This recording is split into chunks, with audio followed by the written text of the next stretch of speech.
কলরব আজকে অনেক বড় জায়গায় পৌঁছে গেছে, অথচ আইনুদ্দিন ভাইয়ের হাতে গড়া সেটা। তো সেখান থেকে আপনাদের ফ্যামিলিতে কোনো অনুদান দেয়? আপনারা কি ভাবেন? আপনারা কি জানেন যে দেয় না, দেয় কিনা সেটা জানার জন্য জিজ্ঞাসা করছি। কোনো কিছুই দেয় না। তারা অনেক অনেক বড় কথা বলে, অনেক বড় কথা। বাচ্চা দুটো আছে, এই বাচ্চা দুটোরই কোনো কিছু দেয় না।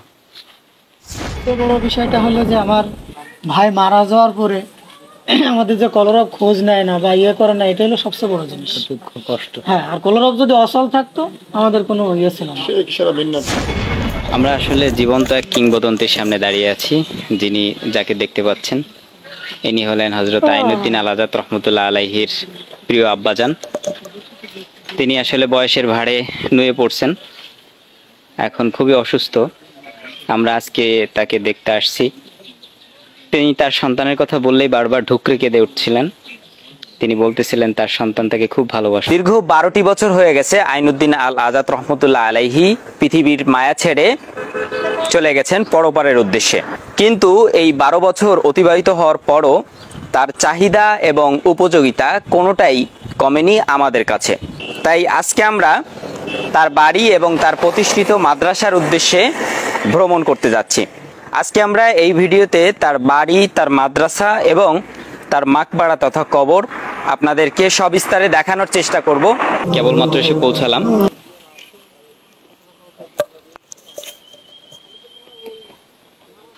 আমরা তার কবরের সামনে দাঁড়িয়ে আছি। এখানে আমরা দেখতে পাচ্ছি ছোট্ট একটা কাগজের ফলক দেওয়া আছে, যে কাগজটা আসলে অনেক জীর্ণ শীর্ণ, অনেক পুরাতন মনে হচ্ছে।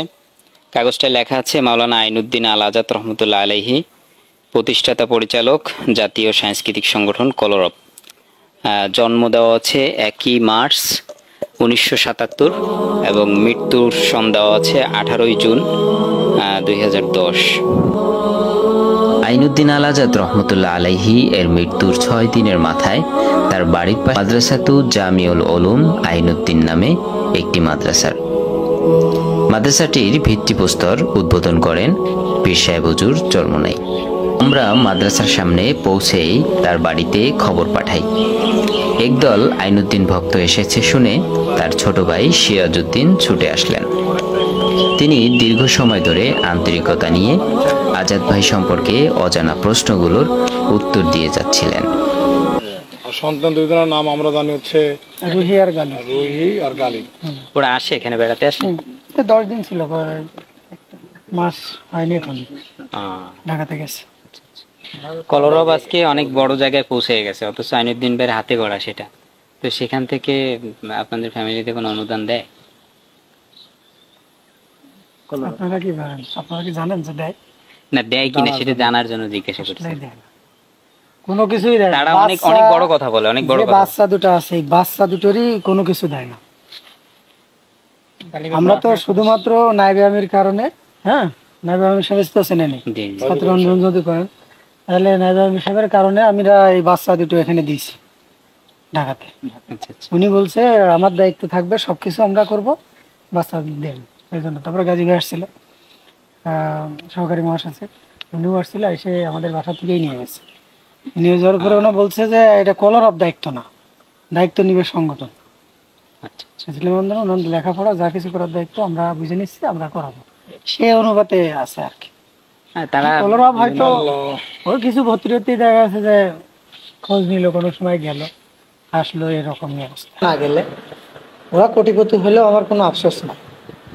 আর মূলত কথা হলো, আমি যে গ্রামে আছি, অনেকে অনেক কিছু বলে ঢাকাতে গেলে সমস্যা কি। আসলে আমি ঢাকাতে যাই না, একটা কারণ হলো আমি কিন্তু ওদের সবার সিনিয়র। ওরা এক সময় রাত 10টার সময়ও দেখা যাচ্ছে যে 10টা, 11টা, 12টা বাজে এখান থেকে বিদায় করে দেওয়া হয়েছে, কিন্তু মাদ্রাসায় যায়নি। দেখা যাচ্ছে যে 12টার দিকে আমি কাছে রুম টুম বন্ধ করে যখন ঘুমোইছি, তখন যা দেখা যাচ্ছে টুকটুক টুকটুক করে দরজায় ইয়ে করতেছি, বিলে দেখা যাচ্ছে দেখছি যে অমুক, হ্যাঁ আছে। যদি বলেছি তুমি এখনো মাদ্রাসায় যাও, যে হুজুর মারবে, হুজুর মারবে, তাহলে তুমি সেই সন্ধ্যা থেকে কোথায় ছিল, আসো না, এসব ইয়ে করার পরে যা কিছু কথা কাটাকাটি হয়েছে। পরে আবার নোয়াখালী হোটেল থেকে খাবার কিনে নিয়ে এসে বা সাথে করে নিয়ে যে খাওয়াই, আবার বিছানা করে তো ঘুম পাড়াইছে প্রতিটা পোলাপান। কিন্তু তারা আজকে বড় হয়েছে, আমার সেটটা এখানে নাই, হয়তো বা বুঝতে পারবে, মনে হয় 3 বছর 4 বছর পর্যন্ত এক একজন আছে যে ফোনও দেয় না। আর আমি ফোন দিলে অবশ্য ফোন ধরে না। ফোন ধরে ফোন ধরে না। তাহলে সেইখানে তো যে আমার বার্তা নেই, সেখানে তো বারবার নক করা যায় না। আর ফোন দিলে যদিও বাই চান্স কোনো সময় অন্য কোনো ফোন টোন দিয়ে ফোন দিলে হয়তো ধরে। যদি বলি আমি সিরাজ ভাই আমি খুব ব্যস্ত আছি, দাঁড়ান আপনার সাথে আমি একটু পরে কথা বলছি, 1 সেকেন্ডের ভিতরে হয়তো 10টা কথা বলবে, বলে ওই ফোনটা রেখে দিল, ওই ফোন তো শেষ। মনে করো যে আসলে ফুল 1 বছর পরে গালি বাসছে, গালি বাসার পরে গালির যে জুতা পাইছিল সেই জুতা পাই দিয়ে আসছে 1 বছর পরে। তাহলে কলরব টাকা দিছে কোনো প্রমাণ আছে? যে পোশাক পরে গেছিল সেই পোশাক গুলাই আছে, তাহলে এই 1 বছরের ভিতরে যে ওর পিছনে টাকা খরচ করছে তার প্রমাণ কি? মাদ্রাসা তো কিনি, মুফতি সাহেব ফজল করিম সাহেব তো ফ্রি করে দিয়েছে মাদ্রাসাটা আজাদের ছেলে হিসাবে, কিন্তু মাদ্রাসায় কিন্তু যে মাসিক বেতন দেওয়া লাগতেছে না, তাহলে ইরা কি দিয়েছে বলা? এটা গালিব নিজে বলে গেল, কাকু আমার কাপড় চোপড় নাই, যেটা পরে আসছিলাম সেটাই আছে, আর এই জুতা তো দেখছেন জুতায় যে 1 বছর পরে পাইছিল সেটাই আছে, জুতা কিনতে হবে এই দিয়ে বলছি। পরে আমরা যেটা পারছি সেটা আবার ম্যানেজ করে সিস্টেম করে দিয়েছি, আবার গেছে। সিরাজ ভাইয়ের সাথে কথা বলার মাঝেই তার বাবা লাঠি ভর দিয়ে আমাদের কাছে এলেন। আমরা সবাই আইনুদ্দিনকে ভালোবাসি, এ কথা শুনেই তিনি অঝরে কেঁদে উঠলেন। আইনুদ্দিন ভাইয়ের গান শোনেন এখন?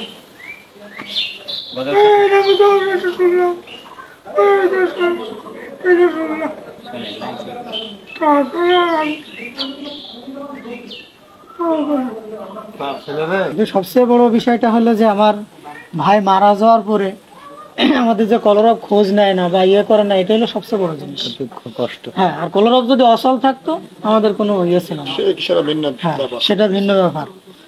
আর ভাই যাবার পরে মনে করেন যে আমার বাবা আছে বৃদ্ধ, আজকে যদি ভাই থাকতেন তাহলে উনি কিন্তু এরকম অবস্থায় থাকতেন না, হয়তো বা আমরা যেটুকু ট্রিটমেন্ট করতে পারছি হচ্ছে হয়তো বা উনি ভালো করতেন। আমরা গতকাল রাত 9টায় খুলনা এসে পৌঁছেছি। আইনুদ্দিন আল আজাদ রহমতুল্লাহ আলাইহির বাড়িতে যা দেখেছি, আমরা আসলে এক কথায় হতবিহব্বল, হতবাক বা ক্রুদ্ধ। আসলে বলার ভাষা নেই।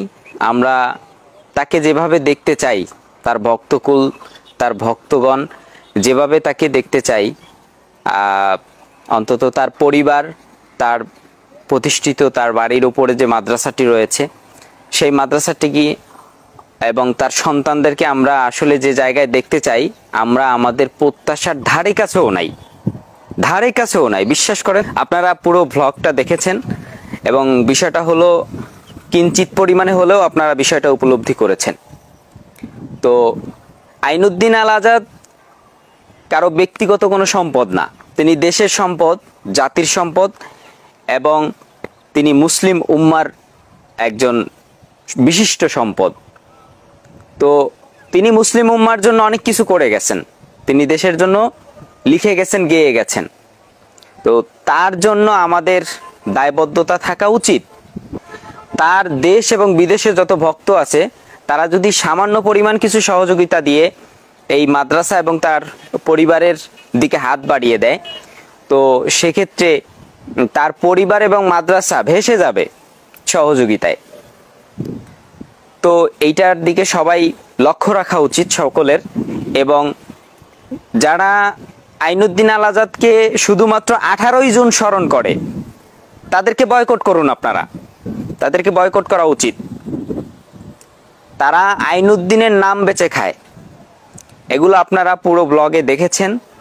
তো পুরো ভিডিওটা প্রচুর পরিমাণে শেয়ার করবেন, যাতে প্রত্যেক আইনুদ্দিন ভক্ত দেখতে পায় যে আইনুদ্দিনের মৃত্যুর পরে তার সাথে, তার পরিবারের সাথে, তার সন্তানের সাথে এবং তার প্রতিষ্ঠানের সাথে যারা তার আশপাশে ছিল তারা কিরূপ ব্যবহার করছে।